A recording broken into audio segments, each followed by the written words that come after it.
Hello friends, আসসালামু আলাইকুম।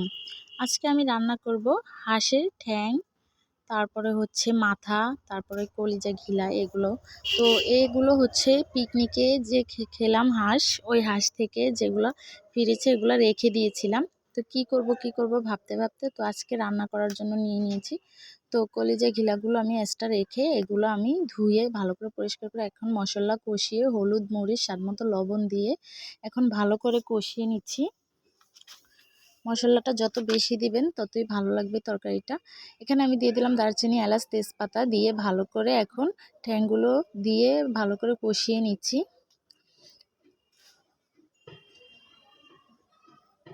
তো ফ্রেন্ডস, এগুলো ভালো করে কষানোর পর আমি দিয়ে দিলাম একটা আলু। আলুটা না দিলেও চলতো, তো আমি দিয়েছি। তো ফ্রেন্ডস, এগুলো যখন মাখো মাখো হয়ে গেছে তখন আমি দিয়ে দিলাম জিরের গুঁড়ো দিয়ে এখন আমি নামিয়ে নিয়েছি। তো ফ্রেন্ডস, ফাইনাল লুকটা কেমন হয়েছে অবশ্যই কমেন্টে জানাবেন। আর এগুলো খেতে খুবই ধৈর্য লাগে, এত শক্ত যে ধৈর্য সহকারে খেতে হয়।